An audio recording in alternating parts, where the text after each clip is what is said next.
Hey, welcome to the Razzle Dazzle Show, a podcast where we talk about our favorite video games and all things pop culture with an emphasis on our favorites. I'm your host, Jared, and our guest today is Zach and Mikkel, known as Skud and Gyatso from The Garden Gate.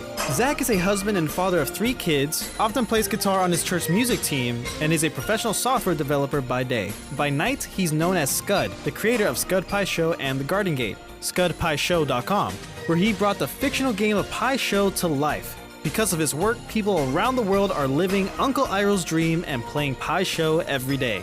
Mikkel is from Denmark. He is a husband and father of 1 and studies theology at the University of Copenhagen. He loves the outdoor life, philosophical conversations, and nerds out a bit with D&D. In the Garden Gate community, Mikkel goes by Gyatso, and together with the community, he created Ginseng Pai Sho, a variant that is somewhat similar to chess, but not really.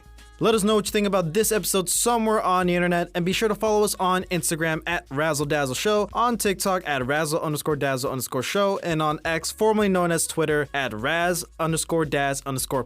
And with all that being said, it's Razzle Dazzle time. Zach, Mikkel, thank you so much for coming on the show. Thank you. Glad to be here. Thanks for the invite. So a quick Kickstarter question I'm going to ask you guys just to get things rolling. If you could bend any element, what would you choose? Gyatso, what do you think? I will definitely go for air. Air? Are you? All right. Of course. Even though I do have a Fire Nation shirt on today, I think I would have to say air too. Oh, okay. Any reason why? I mean, I think as far as if it was a personality test, I think I might just land in air as far as very avoid and evade if there's conflict, that type of thing. Right. And just, I don't know, I like the image of some solitude and mountainous and airy and yeah. Cool. Mikkel, is there a reason for you? Kind of the same things as Zach said at the end with the solitude, and especially also going out into like hiking a lot. Love that kind of the nomad lifestyle, or I'm not living that, but the nomad lifestyle is inspiring at least. And then just because airbending is awesome. So yes, it is. It is. Yeah. Yes. Starting with Zach, can you describe where did you grow up and how would you describe the background of your childhood? Sure. Yeah, I grew up in, so I'm from Michigan, still live in Michigan, been around the same area my whole life. So one thing I enjoyed, starting late elementary school or whatever, I'd like to go bowling, did that, regularly. So yeah. So as far as, other people doing sports or band in high school, I did bowling and had fun with that. So bowling's considered a sport. Yeah. I mean, it was just not an official like sport as far as organized in my high school at the time. Yeah. My dad used to be a professional bowler, so when growing up, I would like accompany him during his tournaments and stuff, and I got to like have free lessons and sessions at the bowling alley too. So yeah, no, I'm a bowler at heart. Any shows, games that particularly caught your attention growing up? I'm not sure what I would have been drawn to the most. Eventually, Harry Potter was big. Getting into that is obviously a book series, but yeah, besides that, I was familiar with lots of Nickelodeon shows and things like that, but then eventually, kind of landed on Avatar and, found that really more than going wide and enjoying a whole lot of stuff, I more enjoy going deep. So, but yeah, I ended up watching Avatar, not when it came out. It came out when I was a little bit older in high school and was just sort of not watching Nickelodeon as much and whatnot. So okay. Ended up watching it in college with my roommates. Okay. We'll touch a bit more on that in a moment. Mikkel, same question. Yeah, I'm from Denmark, Copenhagen, grew up in Copenhagen, and background of my childhood, I think very easy childhood is one way to put it. Very light-hearted family, and one thing that I've especially the last couple of years used a lot of time on is rock climbing or indoor rock climbing, particular bouldering, and in general a lot of outdoor activities. So that's what I like. And in terms of shows, I don't think there's really been like one show that I was really intrigued by. It was more just kind of watching whatever was on the television, right? But also Zach later on, then Avatar really caught my attention, and I really like how they actually succeed in making a kids show that are also for grown-ups, because it is very deep, and also kind of, I think maybe I'm not right on this, but I think that Avatar the Last. Oh, if you can hear a baby in the background, that's my newborn. Sorry about that. No, it's okay. I love it. Anyways, I think that like Avatar the Last Airbender, if I remember correctly, is like the first American animated show, which is very inspired by manga and how they make animation in Japan, and also building a lot on character development. Yeah. It's kind of something new that was introduced into animation at that time. So pretty awesome. Yeah, I think you're on the money with that one. You said earlier that you would be an airbender, but I'm hearing a lot of earth activities that you like to do. Yeah. Yeah, with the rock climbing. I guess that's true. I mean, Yeah, we got you, Gyatso. Sorry? We got you. We found you out. You're an earthbender. Yeah. Oh man. I mean, I do live in very much in the north, so gotta stick to there. Understood. Very nice. You live up by the air temple? Yeah, exactly. All right. My childhood, kind of if I should pick one superpower, it would always be flying. I mean, like, what can you actually use it for? Is it actually a superpower? But just feeling of being able to fly would be awesome. Nice, yeah. Yeah, going back, like, talking about childhood and stuff. Yeah, I mean, some outdoor activities, bowling is indoor. Enjoyed baseball. But also something else as far as shows, like I don't know if you would ever have watched, like, the Saturday morning cartoons, like, when it was, Doug eventually was. It was a Nickelodeon show before. That was one of the good ones, but, like, shows like Recess and stuff. Yeah, I remember Saturday morning, man, that was the stuff. But yeah, we also, like, as a family, I remember, like, we would, or at least for a period, we would pretty regularly enjoy, sitting down and playing some board games. I remember playing Clue a lot, things like that. But, enjoyed some, I never got, like, very super into, chess and things like that, but enjoyed, playing it a bit. And, yeah, you put all those together and maybe out pops Pai Sho, but we'll get there. You guys were more Nickelodeon kids or Cartoon Network or Disney? Where's the line? I think pretty much what I watched was Nickelodeon shows.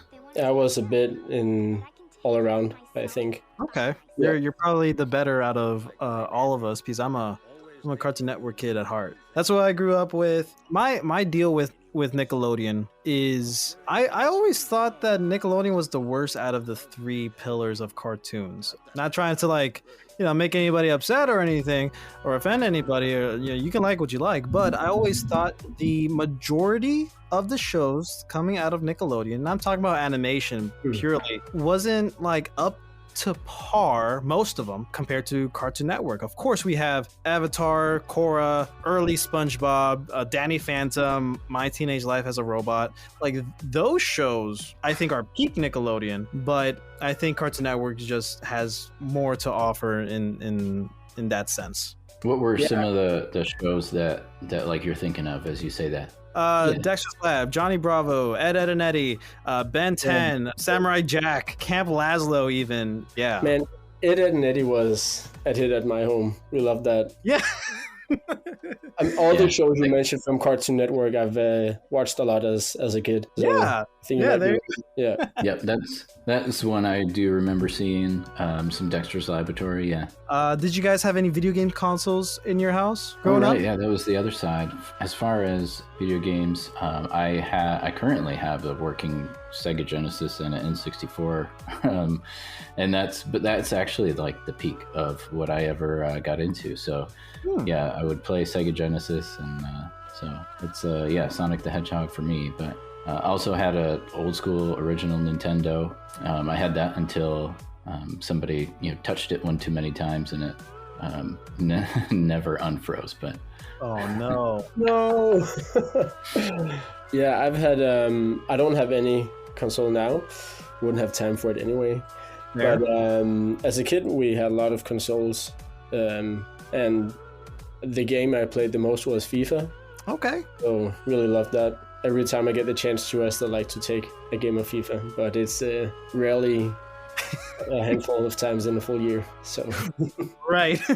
I understand. Did you guys play any instruments or do play any instruments? Sure. I play guitar as just like a self-taught kind of during high school. I picked it up. Yeah, and I'm playing, I do play some music. I play drums. This is my main instrument, and then I also play a bit of guitar, but it's very like campfire guitar. I can plug in 2 different chord progressions, and then I just use the cable. So it's perfect. Oh, I love that. What kind of music was being played at your house growing up? In my house, it was kind of coming out from a gospel family, in the sense that my parents have used a lot of time on in gospel, but we actually didn't listen that much to it at home, but been to a lot of gospel concerts. And beyond that, it's just been actually just whatever has been mainstream at that time. So a lot of kind of pop rock music. Mm-hmm. Today, it's a bit more different genres I'm listening to, but growing up, that was kind of the deal. Yeah, probably as far as what would be playing in my room, like once I got into high school, you could probably just sum it up by saying Switchfoot. and any sort of, you just type that in, and whatever music service recommends after that would probably be the sound that I'd be into. Understood. Yeah. Do you guys remember the first physical music you've owned that was yours? I don't know if I remember what would have been first, but I do, as far as Switchfoot goes, like for example, in high school, one of my friends found out that one of our birthdays was about like when the new Switchfoot album would come out. So he would get me a Best Buy gift card, like just for the exact amount of like $9.99 plus tax to go out and buy the CD. So man, I'm trying to think, but I'm actually a bit ashamed to say this myself, because I am also beginning to put a bit of music out, but I actually think I've never ever bought a CD before. Really? Yeah, oh wow. I've probably bought, like, there was this time where it was kind of the transition where you could buy the albums at iTunes. And I think I've done that a couple of times, but it's not really the same. So no CD, no cassette tapes, no vinyls. No. Yeah, you never got to have a little portable CD player you could carry around with you and like pop open and like hold the disc in place and then close it before it starts skipping. Yeah. I was just about to say. I mean, we had it at home and we had like a lot of CDs we would play and stuff like that, but I don't think I've ever like bought anything myself. Actually, right. So I have a big old box of them with the the plastic CD cases and all the storage, and everything's online now. Yeah, right. Exactly. Let's talk about Avatar. Let's talk about Korra. Which one do you guys prefer?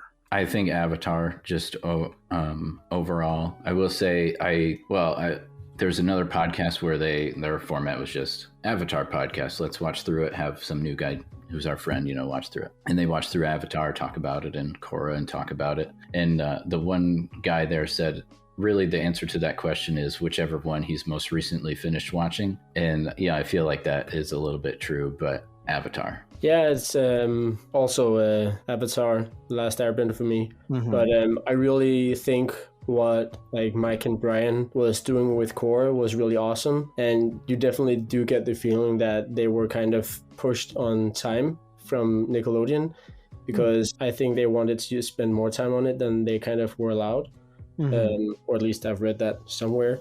But I really like the concept of Korra, and I think having this hero character who's just messing everything up, like I think that's just kind of an awesome way to go about it, because you don't really typically see that in these kind of series. It's also always that perfect hero. Like, I think sometimes Aang does come forward as the perfect hero, but when you've watched it many times, you actually also kind of, or at least that's how I've experienced it, you kind of realize the depths of that character as well, and that he's not the perfect hero, but it's not as clear as it is with Korra. I think that's true. He is very, sometimes almost one of the least interesting characters because there's so much going on with the other characters. But yeah, outwardly maybe Aang is pretty simple, but yeah, after all the rewatches that Gyatso and I have gone through, yeah, you it's just so well done. But I do think like Korra, in what they were doing, it's like they were reaching higher. They're a little bit more ambitious with some of the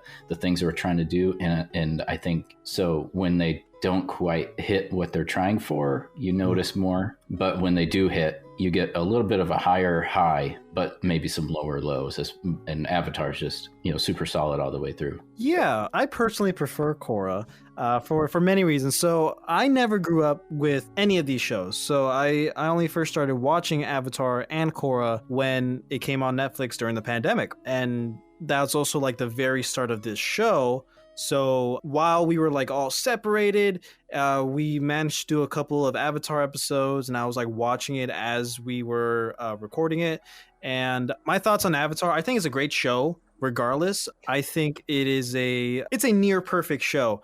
I love how the arc spans 3 seasons to like tell one continuous story. We get so much character development with everyone, the world building, the magic system of bending, all of that is insanely like well thought out and well like structured, and it's great. And then right after I watched Avatar, I watched Korra, and I think riding off the back of Avatar, watching Avatar The Last Airbender first and then watching Korra for the first time made me like Korra more because it still pays tribute to the last show, the previous Avatar, in a lot of ways. Like literally, like there's a whole statue of Aang. Yeah. We get like the Air Nation back. We get to see the successors of our favorite characters from Avatar.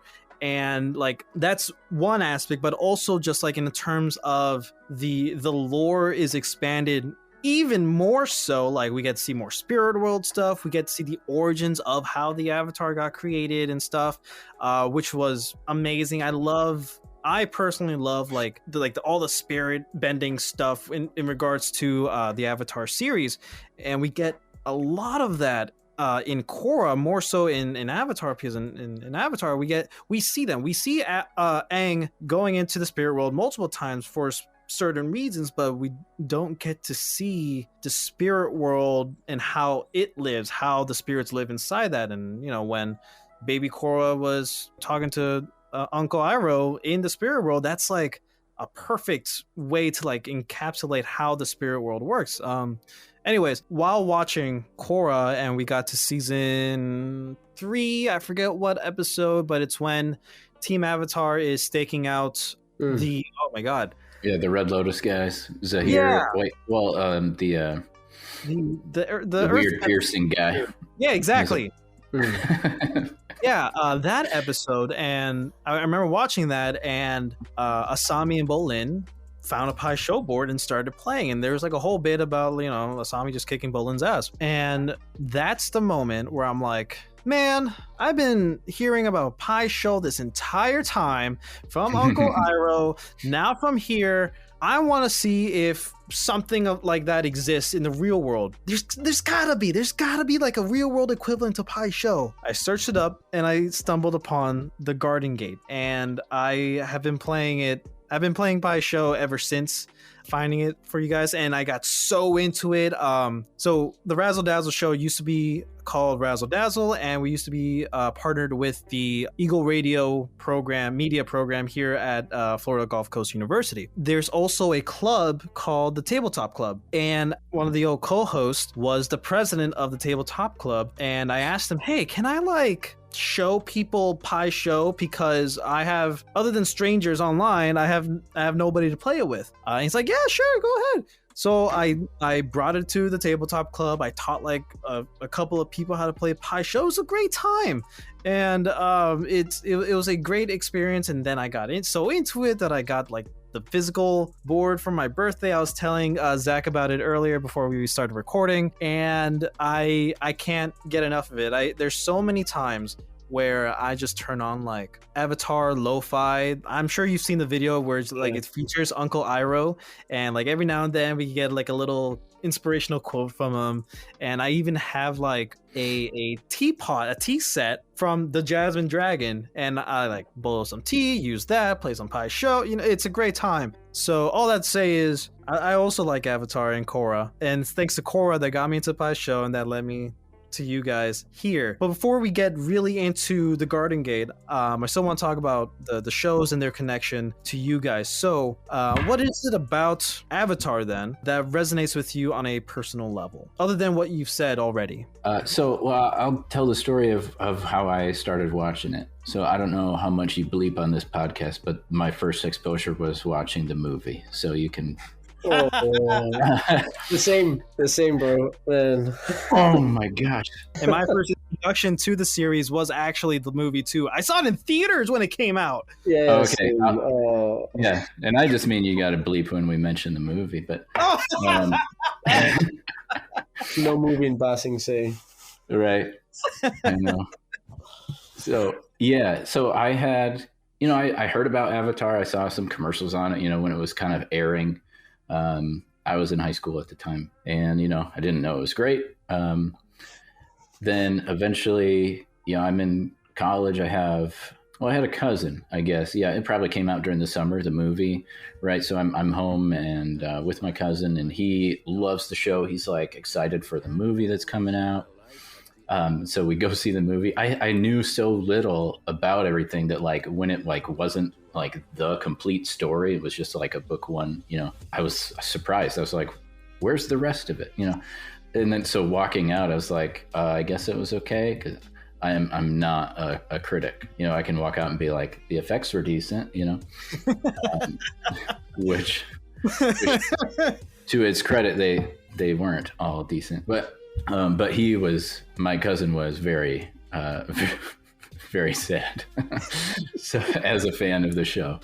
So, and then, so I knew he loved the show. And eventually I had roommates who said, hey, we need to sit down and watch the show together. So we did. We started watching it, and you get not even halfway into the first season. You get a few episodes in, and then you get the, in book one, you get the solstice episodes when, Aang meets Roku, and you really learn like, the comet's coming, and like it sets the stage for the big wider story, of it all. And then, so that pulls you in a little bit. And then a couple episodes later, I specifically remember this moment in the episode, The Waterbending Scroll.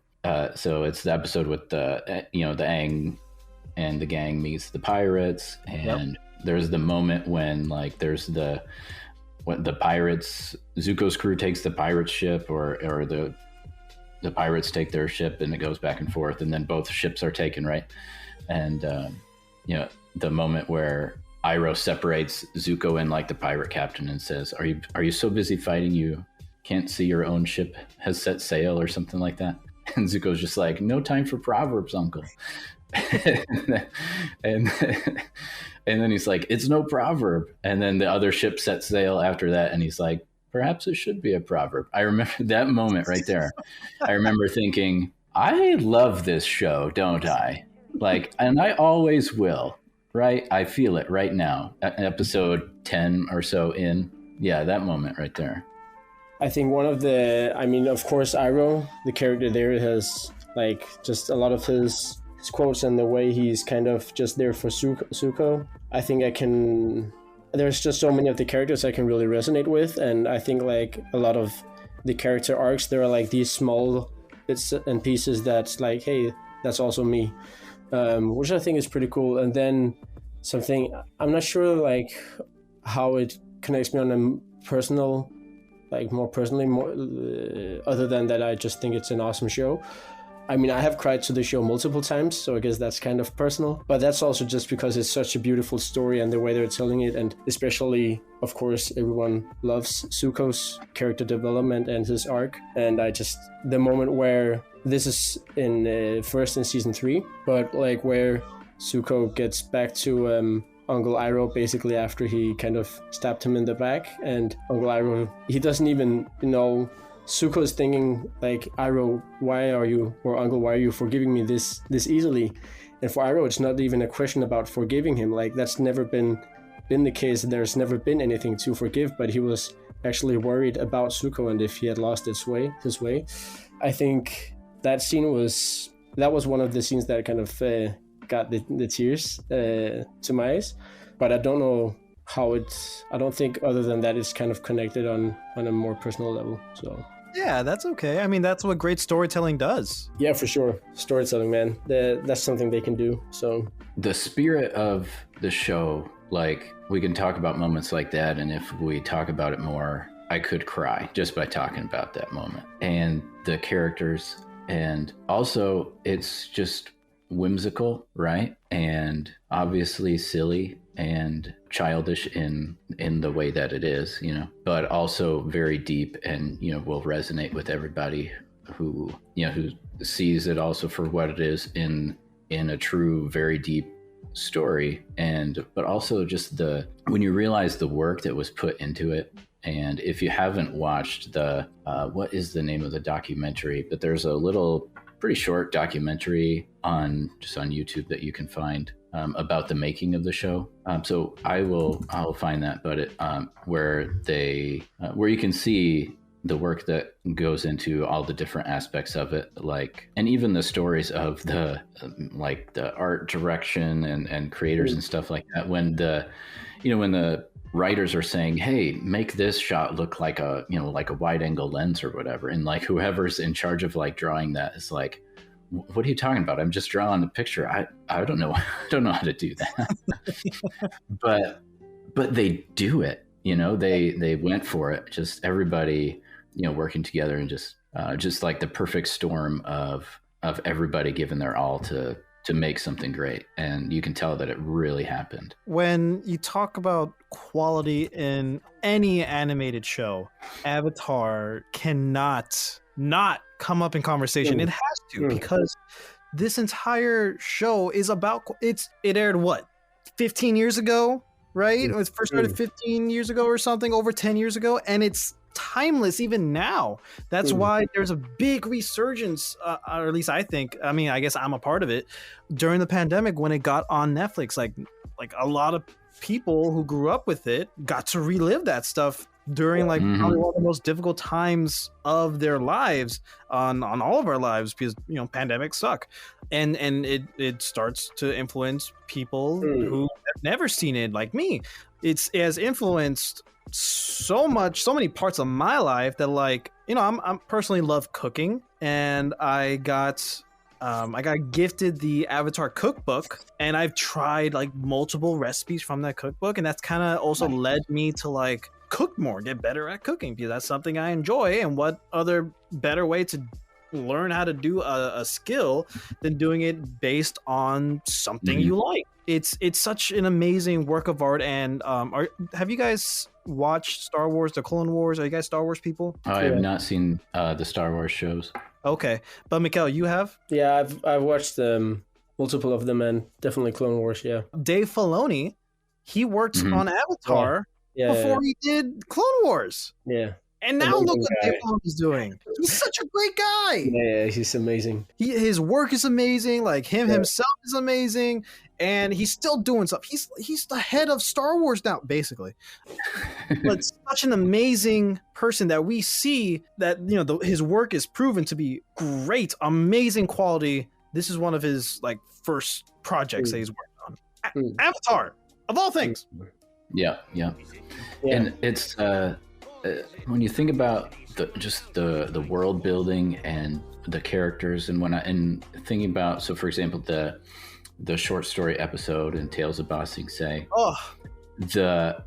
those came from, like, they were written by other cast and crew, like not the main writers, but the other cast and crew. They just apparently, you know, I didn't know that, sent out saying, hey, you know, we're looking for stories to feature in this. And so, like, for example, the tale of Iroh, and we get Leaves from the Vine from someone on the cast and crew. And it's because of all just the groundwork that they put into these characters, you know, in the story up to that point.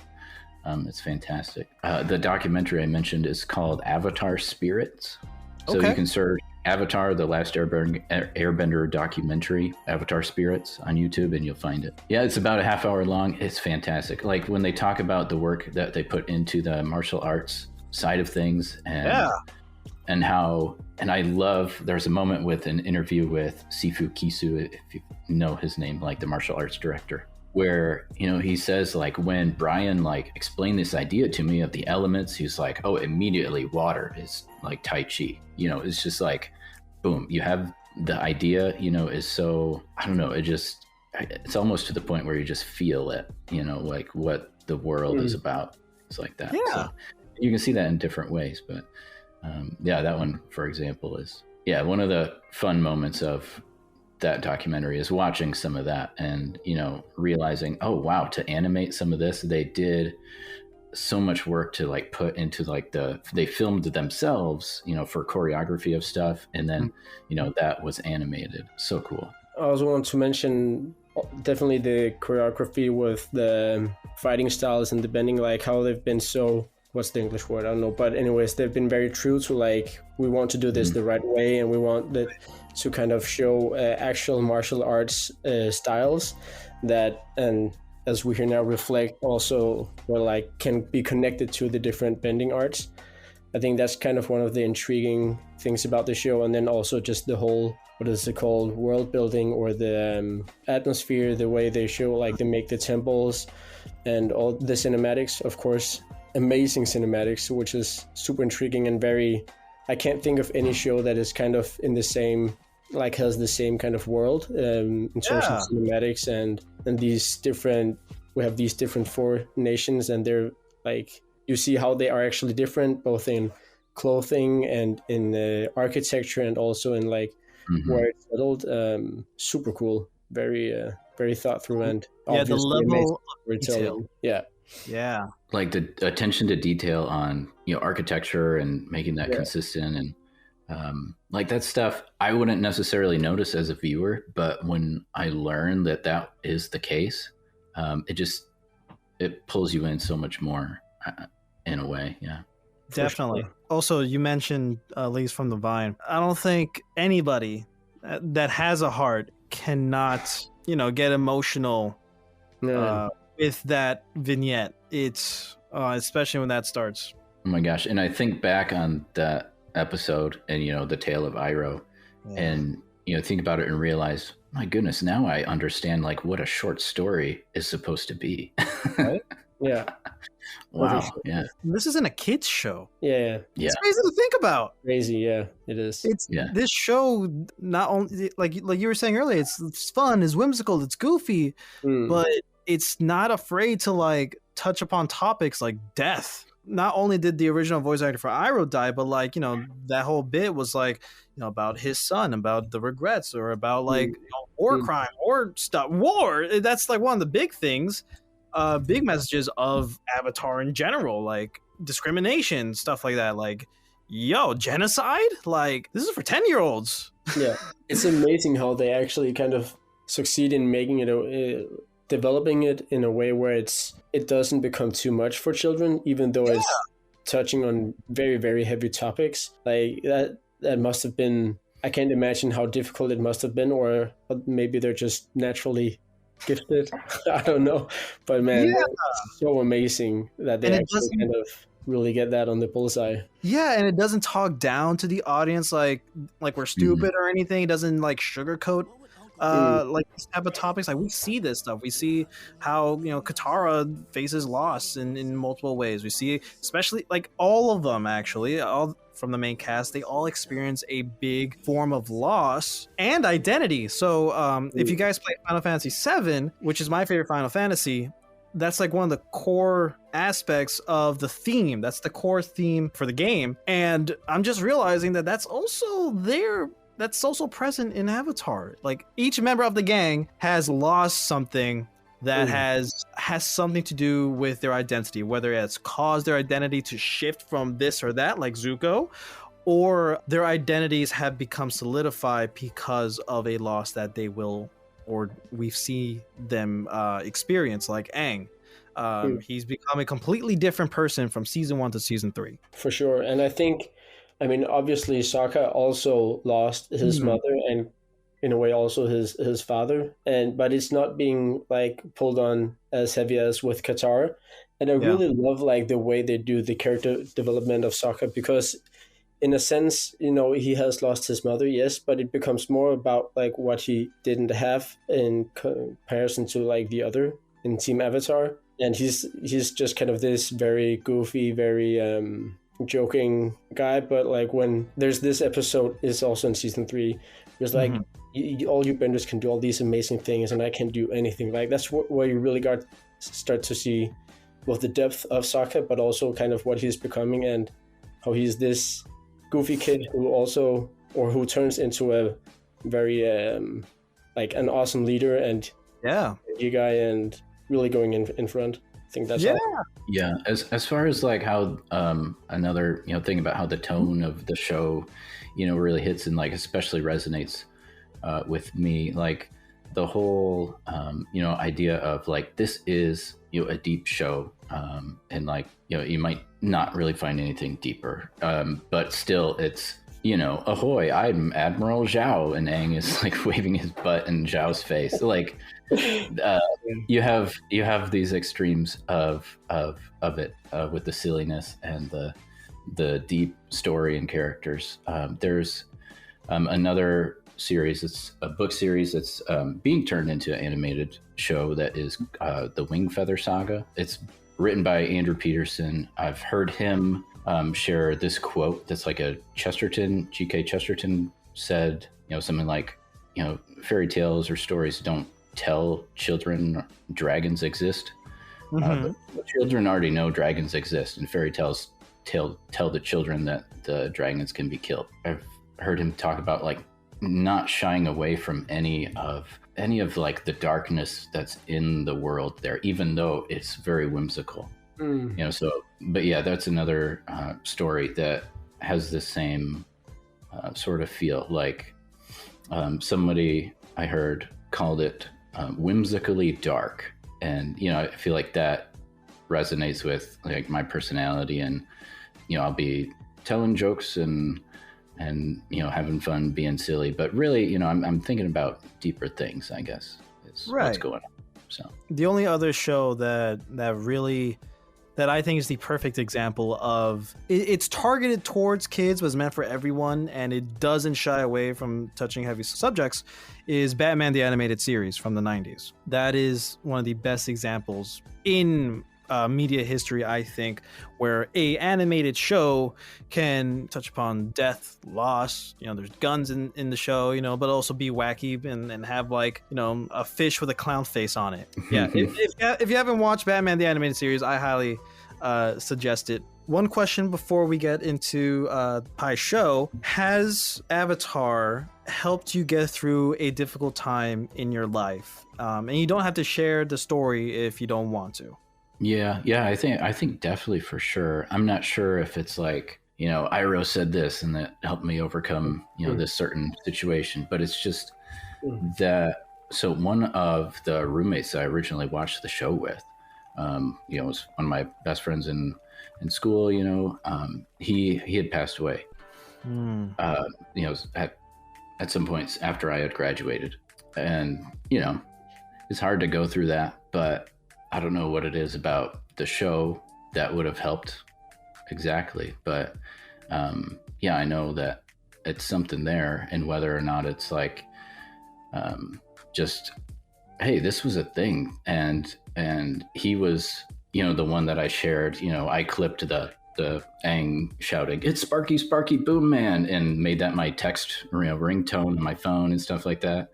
And, he was the one that I laughed at that the most with, and things like that. And, it helps you get through it, whatever it might be.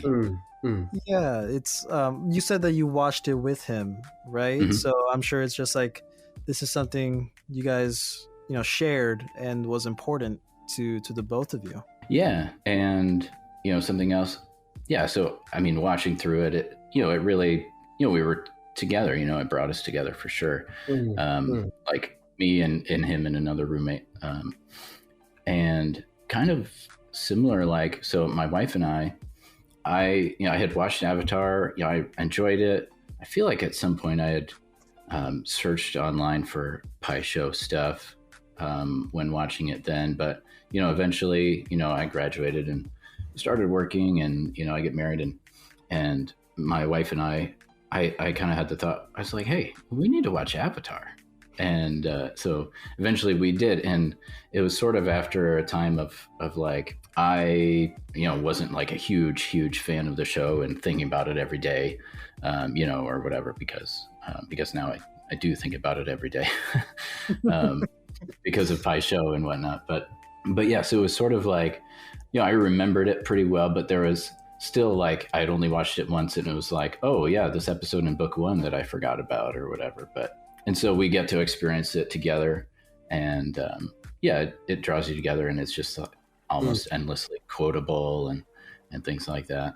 And then now it's to the point where on rewatches, you get to book 3, and at some point in book 3, you're like, man, I'm nostalgic for book 1. I can't wait to get back. Can't wait to restart.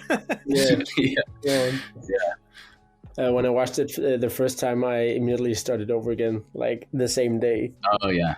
Anyways, nice. To answer your question. Yeah, and I have watched Legend of Korra multiple times. Not as many times as Avatar, but multiple times as well. And so my wife and I, we got to watch that together as it came out. And then although we had watched book 2 of Legend of Korra, which is kind of probably the worst season across all the series, as far as most people would rank them. And it's my favorite. Oh, there's some stuff in Legend of Korra book 2 that is some of my favorite parts too. Their names are Varric and yes, really, and Nuktuk and Boomy too.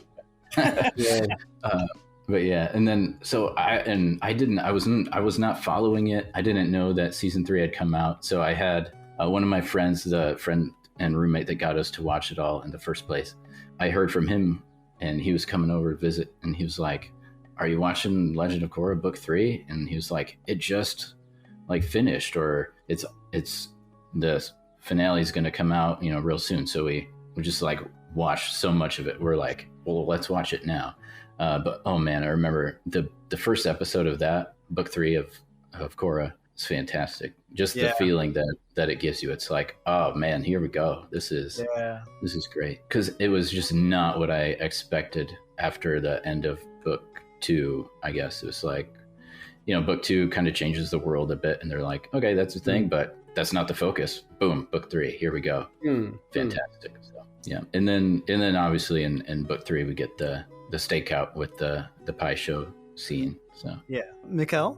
Yeah, I think when I watched through it, I mean, I guess it still kind of helps me with that, but especially when I watched through it the first time, and I don't know what it was about it. Maybe it was just storytelling in this whole, but it kind of helped me focus on like some of the priorities in my life and what I should change, or at least that I should change some things and kind of get some priorities straight. And I guess that's kind of just I don't know what it is about the show, but I think the show in some cases helped me like pinpoint that and thinking about that at least, and thinking a bit deeper about my own life when I was watching a show that was very deep. And then, as mentioned, I have a newborn baby, 6 weeks old tomorrow.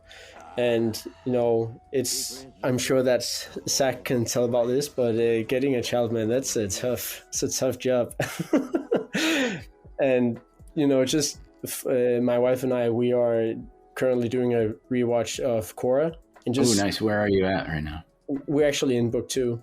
So we're going towards the end of book 2 now. And man, Varric is such a favorite character. And also Bolin. Bolin, he carries, like, that character carries so much in all of Korra, I think. Like, amazing character. Love him. Anyways, just kind of, yes, it's been amazing getting a child, and we really love our daughter, and, it's the best and all that. But there's also tough times, obviously. There will be, because you're concerned about, is your baby okay? And you're not getting a lot of sleep, and you're under a lot of pressure. So kind of just being able to sit down and watch this show together, as we've done earlier times on is kind of also helping us to get in a bit lighter mood and focus on, I mean, we're watching on a screen, so I don't know if we're focusing on a relationship, but, kind of actually knowing that it doesn't have to always be, we don't have to be concerned all the time. We can also do some of the fun things we've done in the past as well. So I think that's amazing to experience. That's amazing. That's well said. Wow, that was great. That took me back a moment. Holy shit. Thank you for sharing that. That's amazing. Both of you. Thank you so much for sharing that. So now let's move on and get into talking about Pai Sho. So what inspired you both to create not only Pai Sho, the Garden Gate in general, Zach, but also creating your version of Skud and Mikkel, your version of Ginseng? I'll start with telling some of the story, and I'll try not to take up all the rest of the day. But so when I had watched the show, it had been a few years since it had come out. Let's see.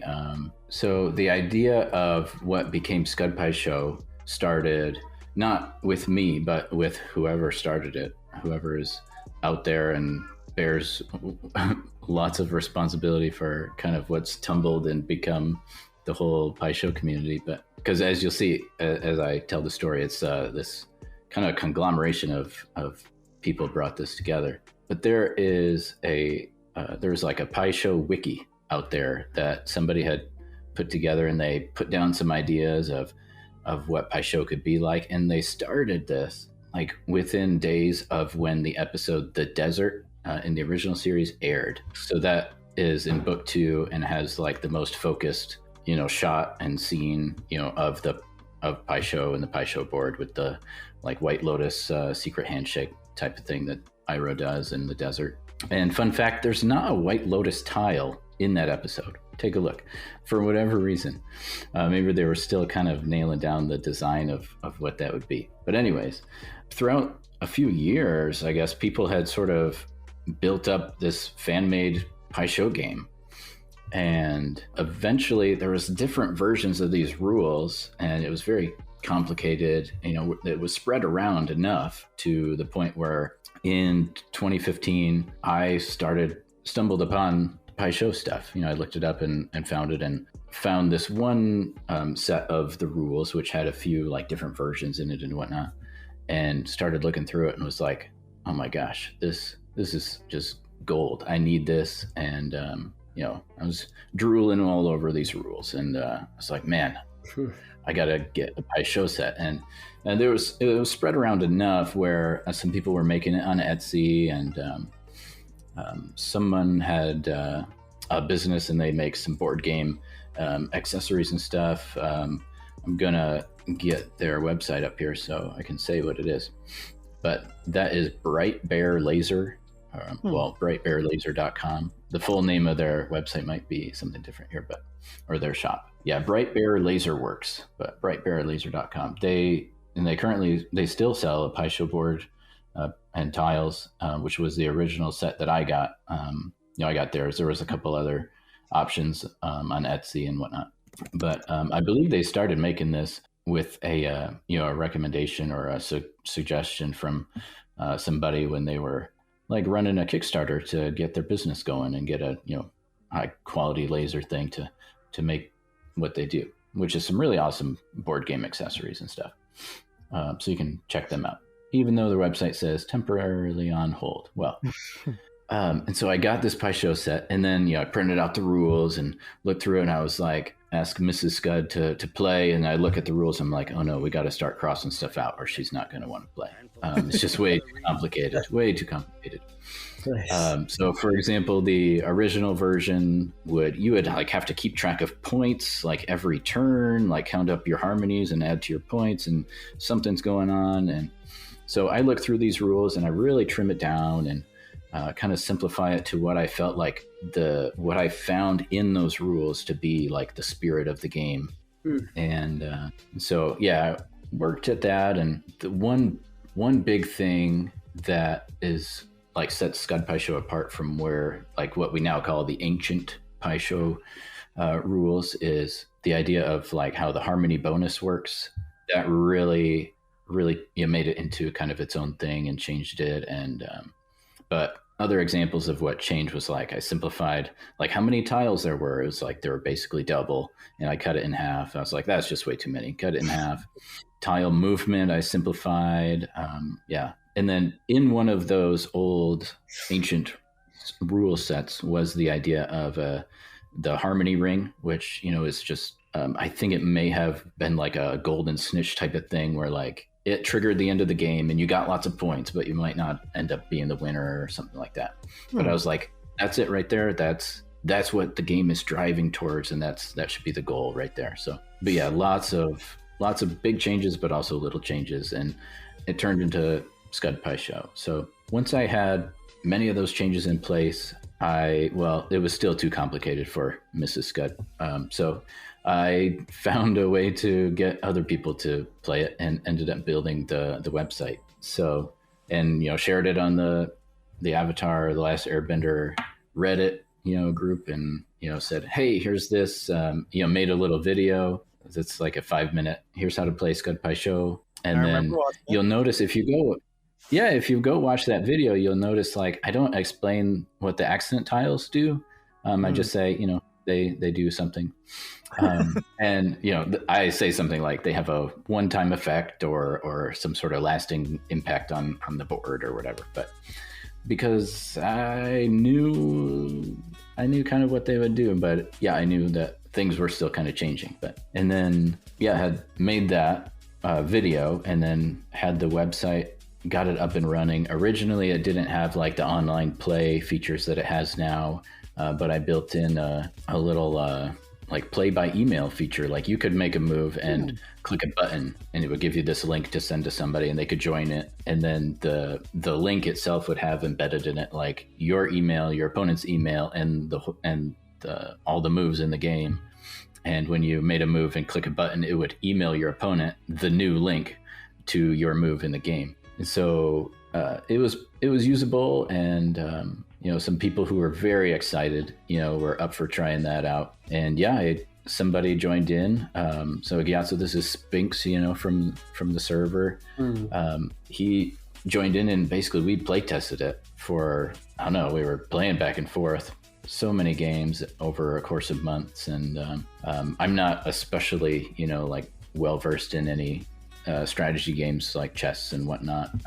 I just enjoy, trying different games out. So like while we played, it was like, oh wow, we realized stuff about the game of like, oh, this is, certain strategies. And but yeah, we play tested and went back and forth with, little changes to like, how should the White Lotus and the Orchid interact, and the different accent tiles, and just tuning them to be just right. And so, but yeah, it turned out well, and that was in 2015. So we're coming up on, it's going to be 10 years before long. So, but yeah, 2016 would be when the website was made, and people really were able to like start seeing the game kind of as it is today. Right, and as a professional software developer, I'm sure this was a fun challenge. Yeah, it was. So I was very much inspired by another game called TAC. So TAC is also a what I would call a formerly fictional game. It's from a book series.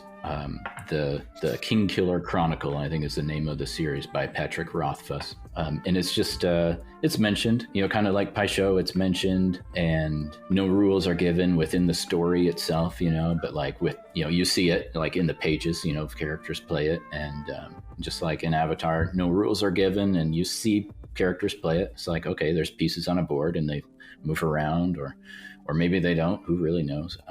Right. Based on the different scenes we see it in. And so anyways, TAC became a thing, and TAC is different in that it's like actually official, like a game designer worked with the author to actually make it real and official. But the TAC community had built a few tools online to play the game online, or just one that was like you could interact. You couldn't really play with other people on there, but you could you could play a local game, for example, and things like that, or you could put in the notation for a game and it would load it up and you could play around with it. And after seeing what they had in place, I was really like, I felt like I could do this, and I set out to kind of replicate that sort of idea of kind of what they had built. A way of, if I can get the code for the game to work, and I set out and originally just had it print out in like ASCII art style characters to draw like the layout of the grid of the board, and then eventually just built it up kind of one step at a time. Yeah. And man, that's awesome. I never knew that was how it came into life. Yeah. And then, so I mentioned at first it had like this play by email system and that was 2016. About a year later in 2017, I did add the real-time play type of stuff. And by the end of 2017, we had the Discord fired up, and then before too long, Gyatso showed up. But yeah. Mikkel, tell me how you got started in the Garden Gates and eventually made your own version of Pai Sho. Yeah, I'm trying to figure out when I actually joined, but I can't. Yeah, maybe Gyatso, you can look that up, because I'm guessing Vagabond was a thing when you showed up as well. It was definitely. Okay, so I would scour, the internet for all things Pai Sho, and I stumbled across this old like fan fiction story, and it's driven by Pai Sho, the whole story, and it is impressively good, is what I call it. And so I've read I found this story, I read it in a day, and I was like, I need to play this game that's in this fan fiction, and it was completely different than the Skud Pai Sho. And eventually I was able to get in touch with the author of the story, and I was like, all right, what are the rules? Here's what I picked up from rereading the story, all the notes I made. And then we got the rules kind of hammered out, and I was like, and got permission to build it into the site and whatnot, and it was a thing. And some people would show up on the website, and when both games were an option, and I would see comments like, oh man, I hate Skud Pai Sho, but Vagabond is awesome. And I was like, hey, I love it. Because I just fell in love with what Vagabond Pai Sho was too, as its own very different idea of what Pai Sho could be that could fit into the world of Avatar. So, and then eventually along came someone with an idea for Ginseng Pai Sho too. Yeah, and I have, since we've talked about Skud and Vagabond, I can mention that, I can see I joined the server in March 15, 2019. So that's some time ago. I watched Avatar the first time I finished it in January 2018, I think. And then rewatched it a couple times, and then I was like, hey, this game must exist. Is this actually a real game? And then they just used it, or is it some kind of like that was at the level I was at. I had no clue what this was about. But I found my way there, and then I got stuck, and I'm still stuck, Probably yeah. And I fell deeply in love with Skud Pai Sho. I think it was such, and still think it is, very, very unique game. There's nothing like it at all. The harmony system and the way you win with the harmony ring, it feels so authentic. And I'm like, if there has to be one original Pai Sho variant, that is the one, because it is just so unique and so original. And I love how it kind of also reflects some of the philosophy in Avatar, with kind of making some form of balance in terms of a harmony ring. And then I also started playing Vagabond, and I have a complicated relationship with Vagabond. Right now I really enjoy it. I love the game, but sometimes I really hate it because it depends on my opponent. Then Vagabond, I would say it's like you can really get to know Vagabond, and that there is something wrong with it, but we can't figure out even how to say exactly what it is. But it's so good. If both players have, great show of sportsmanship, more than just the normal level, then it's always amazing to play Vagabond. But there are such a good game. Yeah, exactly. But there are some kind of loopholes in the game that if you misuse those games, I think it becomes terrible. Yeah. But all in all, I really love Vagabond as well. that's when you came into the community. Yeah. How did you create Ginseng? What's the origin of that? Yeah, so when I watched Korra, and it was also in terms of the stakeout episode, I think I saw this movement where there was kind of pieces jumping over other pieces, like in is it called checkers in English, I think? Yeah. And at that point, I was playing a lot of Pai Sho, and I knew all the Pai Sho variants on the site. But they don't jump though. Yeah, Where's the jumping? Where's the jumping? There's no pieces doing that. Look, it's happening in Korra. Like, you have to do something about this. So I started to think about, like, if there was to be a game where that was a feature, then, like, what could that look like?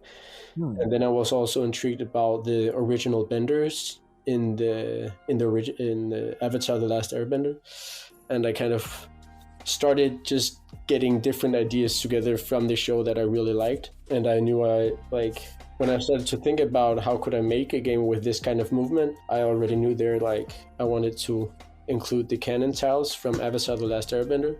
Right. Which some of them aren't there now, but because, games change. And then, so this was in, let me check, this was in September 2019, I think, yeah.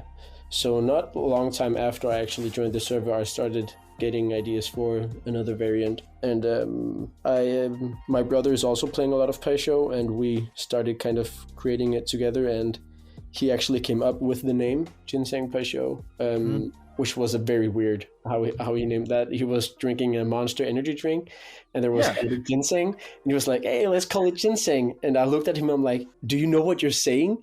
Ginseng is Ira's favorite tea." He's like, "What?" So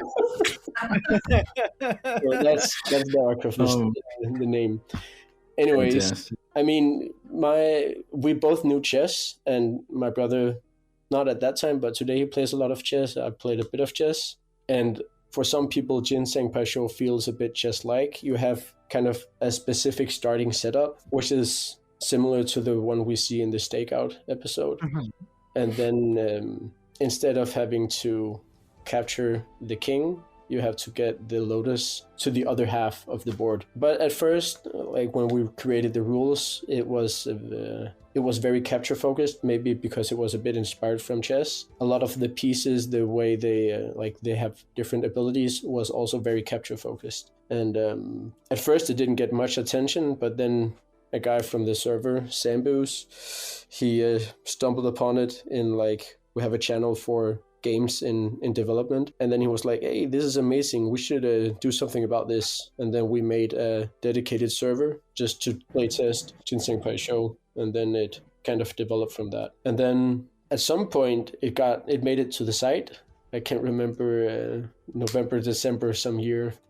Yeah, when exactly it was added, I don't know. So you could talk about, so we used this site to playtest with the playground. Yeah. And then eventually, we got it properly built in, yeah. Ginseng was first, as Zach mentioned, it was tested on the site in a mode called Playground mode, where you can basically just move pieces around as you wish. So it was very easy to set up the game and then share a game with others where, you could actually play the game. But the rules weren't built in yet.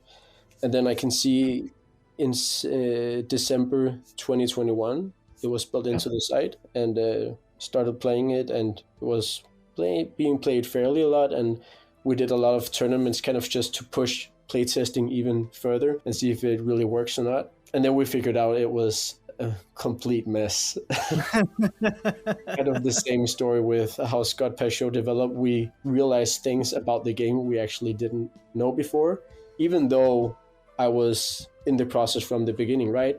I actually realized things about the game that I didn't know, and how the game actually worked. Funny how that can happen. And then we, when I say we, it's because basically it just wasn't me alone. It was like a lot of people. There was really a community around developing Ginseng Pai Sho, and to me that is the most amazing part, that we were so many who was dedicated to make a new Pai Sho variant together. I think that's just amazing, and it really reflects both the Garden Gate community, but also kind of just the spirit of the whole show, that we're in it together. And we just love the show, and we love Pai Sho as well.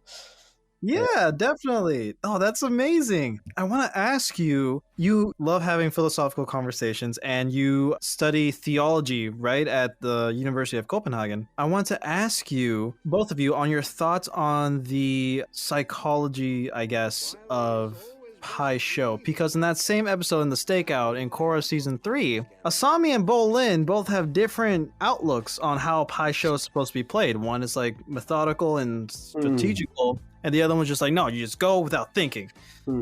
What are your guys' thoughts? Can you settle that debate? So I kind of read it as the creators and writers saying, hey, there's no real Pai Sho. Fans, it's on you. Go do it. Make it happen. So there's also a game that we just call Nick Pai Sho that was on Nickelodeon's website. When it was made, it had to have been made after, like, they had to have known that there were fan-made rules out there that were pretty much like, hey, that they were at least made to look like complete as far as a rule set goes. And, with the Pai Sho wiki community that had made those. And then, so Nick Pai Sho came and it was on Nickelodeon's website, and in the Stakeout they are pretty clearly, as far as the animation of the game and like what they're doing, like there was the jumping involved, like all the pieces jumped like that in Nick Pai Sho. And so Nick Pai Sho, all of the pieces were like the different elements and like the White Lotus and the Avatar. And that's not what we see in the show. And there's just other things that was like,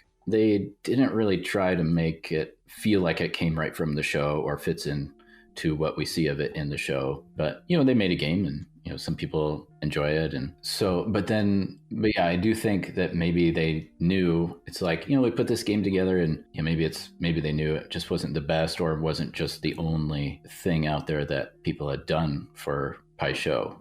So I do think that it's kind of like saying, hey, there's lots of different variations of Pai Sho in the world, and they kind of opened it up for people to have at it. Yeah. Right. And to do what we do. Yeah. Yeah, I think it's amazing how they're kind of acknowledging the community around Pai Sho. And even with the live action Netflix series is kind of also well debated. At the least, I think it's super cool how they show Pai Sho, and they're showing like, you can definitely see that they've learned the rules of Skud Pai Sho, and they set a game up where you can see a shot where it's actually very clearly a game of what we call Skud Pai Sho, right? So I think that, and obviously now we're talking about the Stakeout episode, but just kind of the sensitivity to the community and respecting that there is really a community that loves Pai Sho and has it in high regard. I think that's awesome. Right. Yeah, and also as far as slow, methodical, like we have, like Skud Pai Sho can really be that, but you could sneak in a quick win. It doesn't take long to get to be able to win in Skud Pai Sho too, but also basically is designed where many of the games will win with a surprise and the opponent didn't really see it coming. But also we have Fire Pai Sho, which is one of my favorite. Like, I don't know, I think I told my wife the other day, like, it's Fire Pai Sho is my favorite thing since Skud Pai Sho, but it's really just like a twist on Skud Pai Sho, and I just call it, like, you think of it as like lightning Scud. It's like if you get to move 5, like people could see the board and be like, wow, there's a lot going on there. Be like, yeah, we're 5 moves in. Where if you're 5 moves into a Skud Pai Sho game, you have a few tiles out, and they may be moved a couple times, and you're starting to set things up. But yeah, so I think as far as the different games that we have fill a different Pai Sho shaped hole in us that we get from the show. Yeah, well, you heard it from the creators here first, folks. That's your answer for how to play Pai Sho, I guess. Yeah, I remember I've had the honor of playing Scud with you, Zach, about once or twice. Definitely, nice. At least once. And this was like very early on for me playing and like understanding the rules. And I remember after you destroyed me after a few moves, you gave me like some tips, and you're like, nice. You're like, I wasn't making use of all the different kind of accent tiles because I was only using I was using 2 rocks and like 2 wheels or something. You're like, no, spread them out a bit, play around with it. You're very nice, very cool about it. So I get to say I got my ass beat by the creator of Skud, which is an honor in every right. I will eventually get to Ginseng, Mikhail. Like even after all this time, I'm still like trying to very much really understand Skud. I know it's not like complicated, but I want to be like, okay, I'm confident in my skills to then learn thing. I think something cool about Skud Pai Sho is the meta of the game has kept developing also ever since I joined. And I haven't played Skud regularly for a long time now, but every time I get back to it and I play like the top players, I'm like, whoa, okay, there's some completely new strategy now, and I do not understand what is going on here. Right. Yeah, the players they've leveled up. Like there's been, you can clearly see they put the work in. Like in Skud Pai Sho, like tiles come out. It's a little bit slow, and then they move into place all around the board. And there's the idea of clashing, where certain tiles can't line up with other tiles that they're opposites of, and the idea of capturing those tiles that can clash. If you can actually reach one, you can capture it. And there's these different mechanics that, when I even started playing, it was like, man, I wish that they all felt like they came into play all at once. Mm-hmm. And there are people who have figured out how to do that. It's like, whoa, you just like threatened to capture my stuff, set up this weird trap using this clash mechanics so I can't move to where I want to be, and you're threatening like with one of your special flowers to do something, and where people they're able to find strategies so they can do all these things within one move or two. It's very cool to see. So has Nickelodeon or Avatar like reached out to you guys about like anything in regards to any of their projects, or like include one of your boards in the live action series, if you can talk about it? Right. As far as reaching out to me, no, not directly, but as far as what they have done to acknowledge what I've done and what we've done as a community, they have the Avatar Braving the Elements podcast that we have Voice of Korra, Voice of Zuko hosting the thing. As they went through, I think they're in book 3 right now, as they went through the show, just like anticipating when they're getting to the episodes like the desert where Pai Sho, it's like that you cannot just not talk about it. And so hearing what they say, and whenever Pai Sho comes up, it seems like they say, hey, fans of the show have made Pai Sho playable, you can play it online and get Pai Sho, and they encouraged people to go do it. So basically they did everything short of like saying the words Skud Pai Sho. So so amazing. It seems like they encourage it from what they've said there. So and like Gyatso said, they seem like they studied up, as was on the Netflix side of things, they studied up to know how to portray it, in the live action. And also there's references in the novels that have come out, especially it's in, I think, especially the first Kyoshi one, just heavy on like, just it's in there and it's in your mind, but it's not really focused on like naming the tiles or anything like that. But it seems like there was more detailed looks at Pai Sho in the Yang Chen novels. So that's awesome. Oh my goodness. Here's hoping to one day, you can have one of your boards in the live action series for book 2 and 3. Right. Yeah. So one more question before we get into, or I guess 2 more questions before we get into the speed round. How do you hope your games, both of you, contribute to the legacy of Avatar and its impact on pop culture? Man, I mean, there's something to be said of how it can contribute to like what a great or deep like world that was built for the show, and how a little idea that came from, whether it was a writer or animator of whoever first kind of sketched up what it would look like in the show, how a little idea can, when in a world like that, can really spark, imagination and whatnot. And like currently, Skud Pai Sho is the most played game on the website. And, in one sense, I when I created the website, it was just Skud Pai Sho. And then, later I found Vagabond and added some of those other games in. So the website's named after Skud Pai Sho, obviously, but it's the Garden Gate and it's scudpaisho.com. So Skud is the most played game right now, but I think Ginseng has been second, for the last year, which is pretty great. And there's definitely, seasons where maybe Ginseng, for example, is almost seems like it's the focus of what like the community like on Discord is kind of talking about. But I do think it would be cool to see, a game like Ginseng be even more played than Skud Pai Sho, So who knows what'll come next?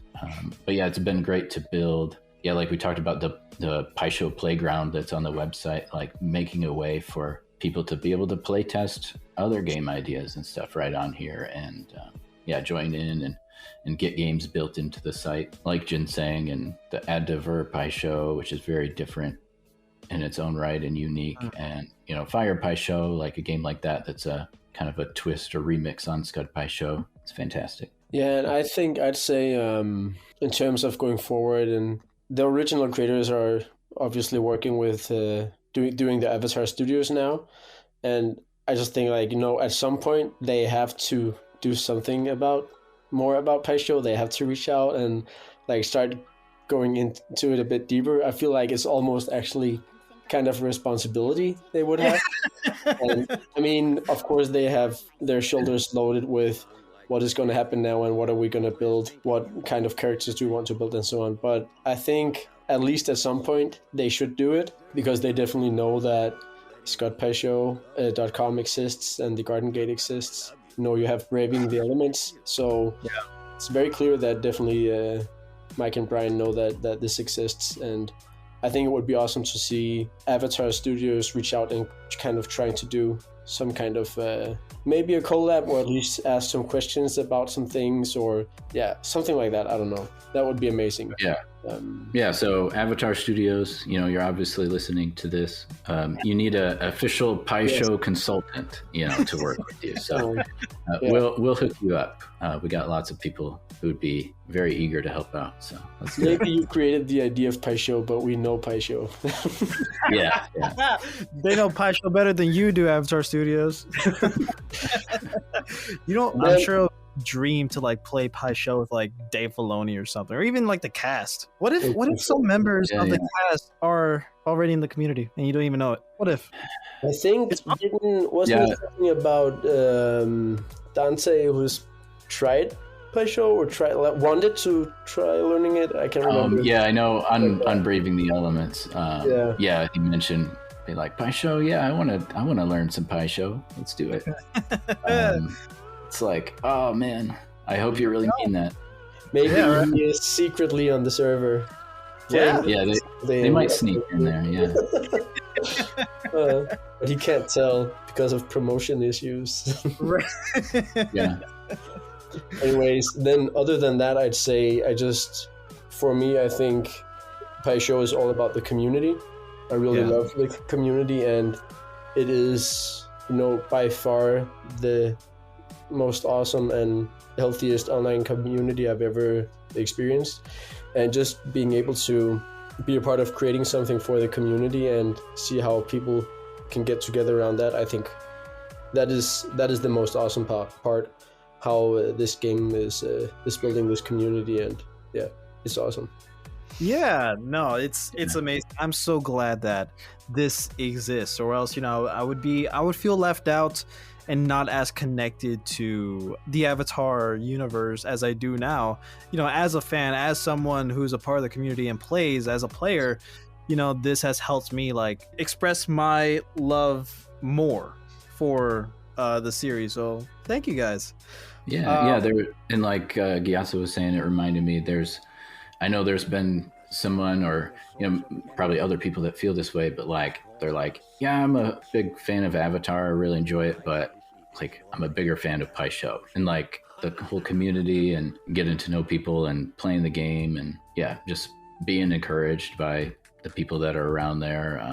It's seeing that it has meant a lot to people is, I mean, it's such an honor to kind of be, a part of bringing that to people. So it has been a great ride for sure. It has. Final question before we get into the speed round. How often do you guys play with your family members, with your kids? Are you gonna, Mikhail, are you gonna teach your daughter when she gets old enough how to play?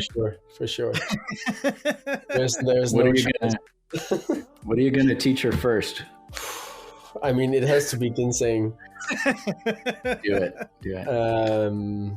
And then I don't know, or maybe just whatever is the most simple to learn, I will. But man, of course.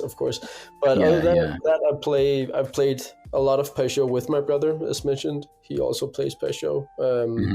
Tried to play it with my father. That did not work. Sometimes I've played with my brother-in-law.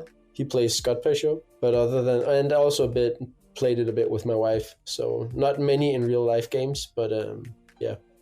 Yeah. For me, so it kind of all started. I got a Pai Sho set and set out to simplifying rules and stuff so that my wife would play with me. And eventually, I would talk about, people on the Discord and stuff so much. She joined in and did start playing, and we would play. Yeah, I just say, yeah, it worked. It just took 3 years to get her to play with me. And she got pretty good. And then we especially like playing Fire Pai Sho.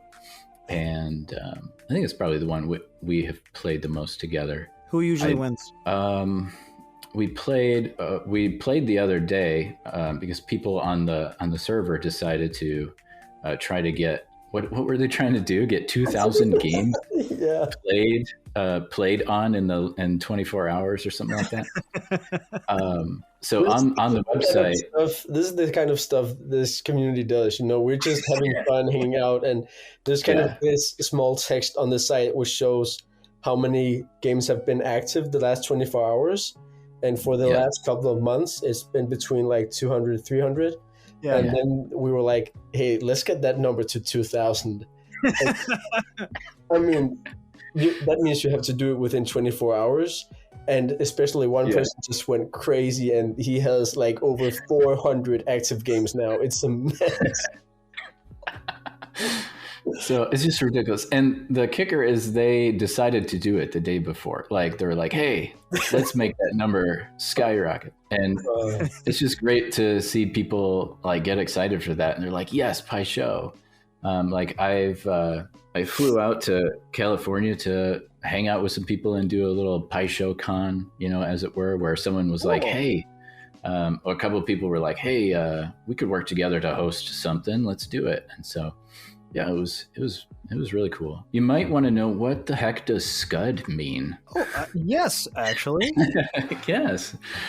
So I didn't want to end this without talking about that. I would be, dang, I forgot to even ask or talk about this. So, but yeah, the name comes from, so the ancient rules, as the old rules, there were so many different versions and a couple, documents put together with a couple, sets of those old rules. But some of these documents, they are kind of labeled official Pai Sho, basic Pai Sho, or kind of words like that. And I was like, that's not true at all.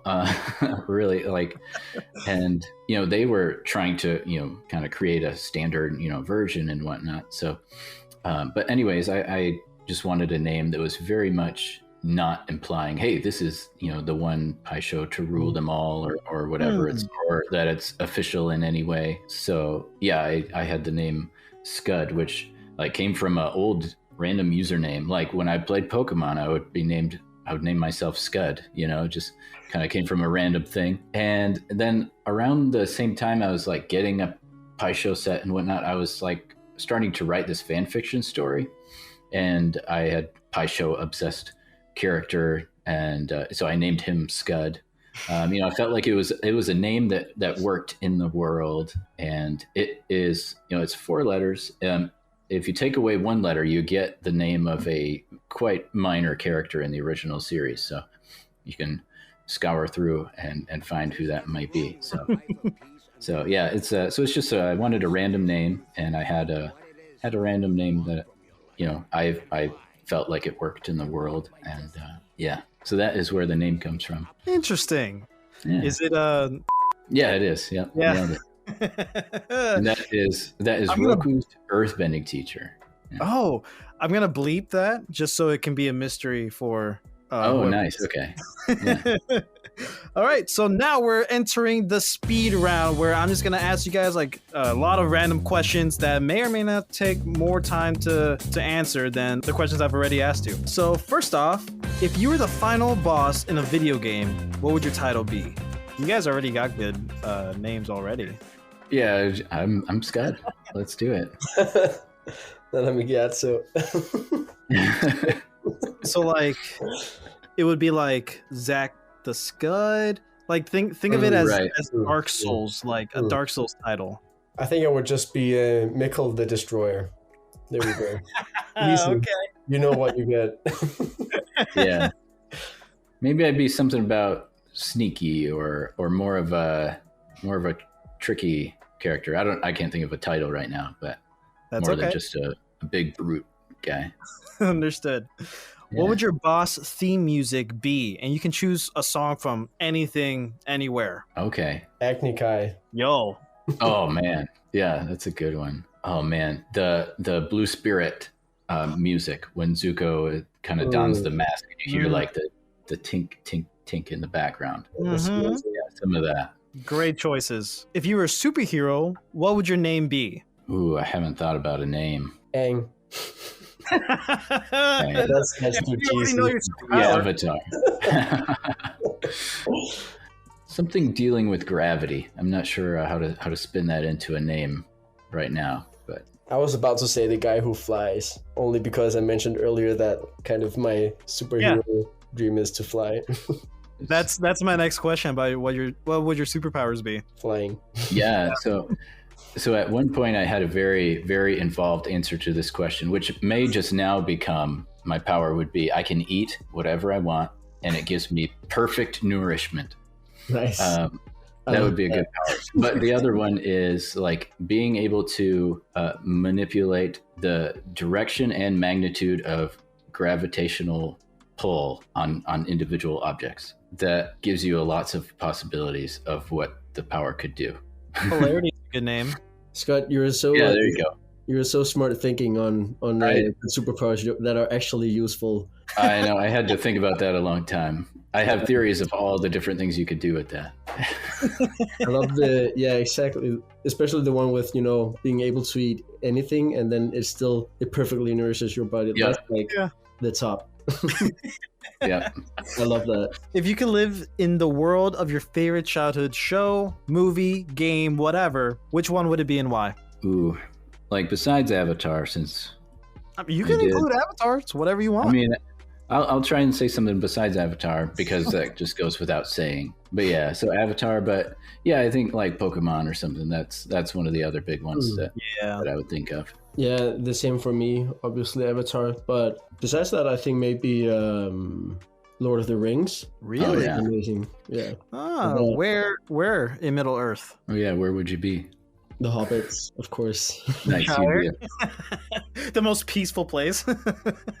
Yeah. And some people in Lord of the Rings would be playing Pai Sho and have time for it would be the Hobbits, right? Definitely. Oh yeah. That's a good point. Which character from your childhood favorite show, movie, or game would you most like to have as a friend in real life? Oh man. Do you go with Iroh or Sokka? Right. I was thinking the exact same. Really. Yeah.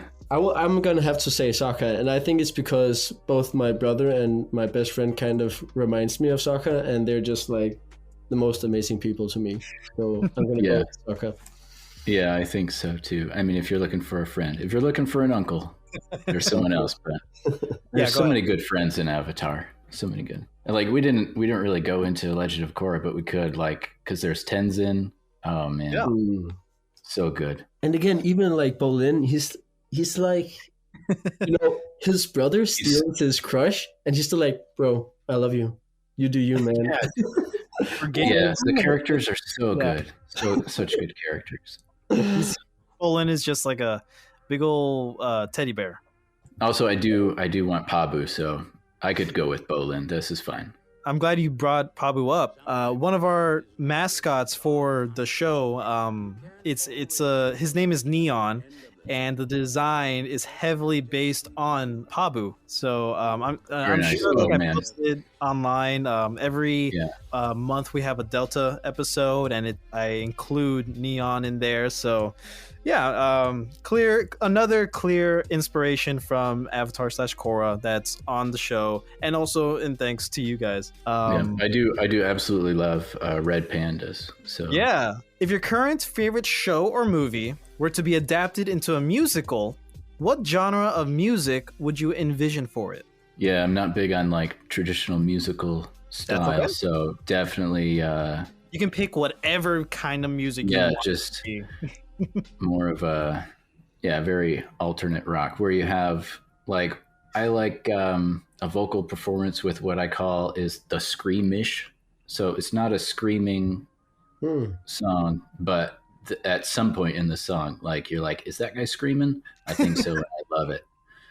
Yeah. I think I'd say only because it might be hilarious, so maybe not that authentic, but Avatar in High School Musical style, it would be fun. Yeah. If you could attend any fictional event, for example, the Ewok party in Star Wars Episode 6, any fictional event, which one would it be and why? Do you get to be C-3PO at that party or? Oh, you're like you. Yeah. Man, anything. There's a lot in anything. Yeah, you can do so many. There's Avatar Day. Avatar Day, yeah. I do love that episode. I don't know if it's the kind of event I really want to go to, but Right. I don't want to barge in on any like emotional moments like we talked about before exactly, but an event, let's see. Whatever Pai Sho tournament had to have happened somewhere, because it's obviously a thing. Yeah, I'm trying to think because there are so many like scenes that would in Avatar that or events that could be fun to participate in, but I think it would have to be something about the temples. Some of the temples. Participate in something like that and experience those. That would be amazing. Yeah, there is in the comics. There's a set of kind of shorter comics called The Lost Adventures that kind of takes place during the series. Yeah. And there is a time where it's like they have quite a bit of time at the Western Air Temple. It'd be fun to be there for sure. Be with just hanging out with all of them and being there.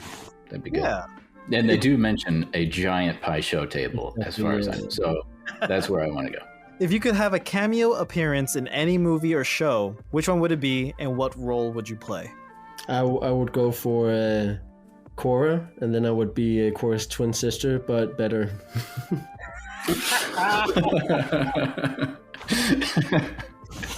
would you still be the Avatar, or you're No, Korra would still be the Avatar, but I would just better. actually be making good decisions. Nice. And everybody would be like, you should be like your twin sister. You're like, I wish. We Your wish sister you were was the the Avatar. Korra is great though. Man, I'd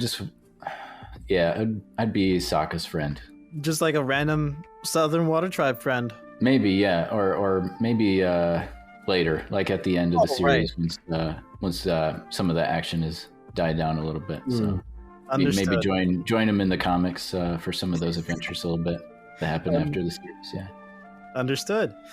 If you had to guess, what would you say is the song you've listened to the most times?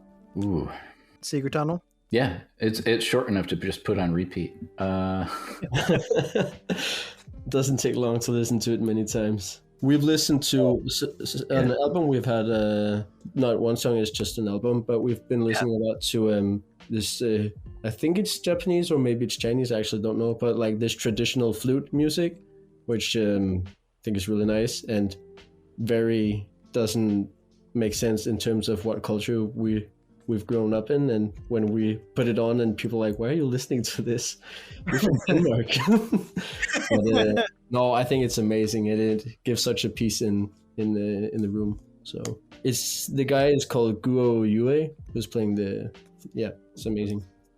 Let's see, for a while last year, the answer, like what I would have been listening to the most, for example, there's a band called the Arcadian Wild. They're involved with some of the music for the Wing Feather Saga animated series, which is how I kind of heard about them. But they have a song called Give It a Rest, that song right there. Cool. What activities or pursuits most make you lose track of time? I assume Pai Sho. Yeah, for me, it would be like programming Pai Sho.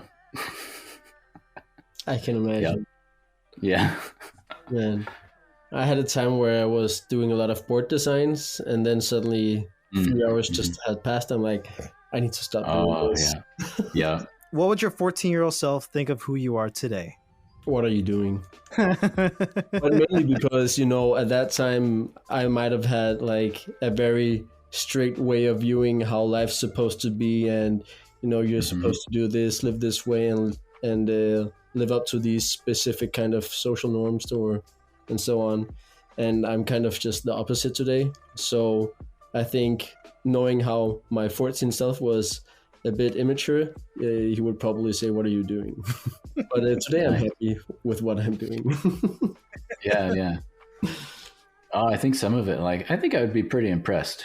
Like, as far as like, whoa, you're doing that? Like, yeah, like, for example, I have 3 kids, and that's huge way like out of my like comfort zone of what I would have imagined. But yeah, and I mean, Pai Sho stuff, even back then, like even before seeing Avatar, I'd be pretty impressed with that, enjoying games, how I did. Yeah, I'd be like, I want to play that right now. Let's do it.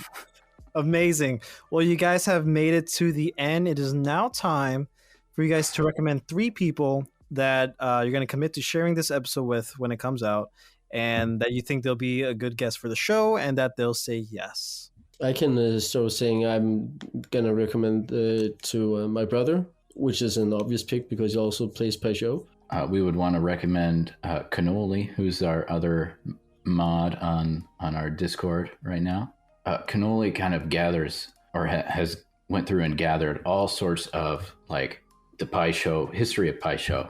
And like we talk about the ancient Pai Sho rules, Cannoli has like gone out and interviewed all the people like involved in the making of all those, more than I ever did. So that's really cool. And if we could just give Cannoli all of our time to compile a history of Pai Sho book, that'd be fantastic. So he is our Pai Sho historian. Yes. Amazing. That's so cool. And then also I thought of like get one of the guys from the Wing Feather Saga community. Such a cool like world, like very, I say very much for fans of Avatar, with the deep characters and story, but also the whimsy and the lightheartedness that's in there. Yeah, there's like, for example, there's someone who just, the world of the Wing Feather Saga is known as Air We Are. Okay. So there's someone whose name is Air We Are Archives, for example. They have lots of Wing Feather Saga. Like they go deep in that, like we do with Avatar. So something like that, for example. Amazing. No, that's awesome. That all sounds great. If you guys can get me in contact with those people, we can schedule it and get them on the show. Yeah. Any final thoughts? I think it's been amazing and a really good time. Yeah, it's been great. Yeah, thanks so. Thanks so much for reaching out and getting us on here. For sure. Yeah, of course. Thank you guys so much for creating an amazing community and games that allows fans like us to connect and just, geek out about the things we love. It's amazing, and it's been a real honor talking to you guys. Yeah. Oh, I love it. Being able to kind of create the game in this community is, such a great ride, like such a blessing to see. Man, like the kind of person that sees a show like Avatar and then points at Pai Sho and says, I want to do that. That's we have learned that is a great kind of person. it is fun hanging out with these like niche nerds, you know. It's so good. So yeah, it's been great. Thank you. Is there any other social media things or anything you want to promote other than The Garden Gate? Yeah, the website is skudpaisho.com, called The Garden Gate. And yeah, I do have like an Instagram account. Is, you know, I've posted lots of pictures of what I make in my shop. I make, you know, wooden Pai Sho sets. I also like feature all the other kinds of Pai Sho sets that, you know, I've kind of collected from other makers. So you can follow me there. I'm not always too active unless I'm in the workshop at the moment. So, but yeah, the website and the Discord is where to be. There's links to the Discord right on the website, so you'll see it. Same goes for you, Mikkel. Nothing else you want to promote of yours or anything? I mean, we do have I've made an Instagram for Pai Sho as well. It's called Avatar Pai Sho. Starting off strong, but basically very inactive right now. But I think it will be a place where we will upload more, and hopefully the idea is to make kind of a community around it, and we can be multiple people uploading, but still need somebody to catch on to it. So yeah. Understood. I'll make sure to include all that and links in the description. All right, that's all the time we have for today, guys. Thank you so much for joining us on another episode here on the Razzle Dazzle Show. Please let us know what you think about this episode somewhere on the internet. If you want to hear more from Skud and Gyatso, be sure to join the Garden Gate at skudpaisho.com and join the Discord to get in touch. You can also follow Skud on Instagram at Skud Pai Sho, and you can follow Mikkel on Instagram at Avatar Pai Sho. Links will be in the description down below. And make sure to follow us on Instagram at Razzle Dazzle Show, on TikTok at Razzle_Dazzle_Show, and on X, formerly known as Twitter, at Raz_Daz_pod. Be sure to leave us 5-star ratings and a nice little written review down below, and we'll catch you on the next one.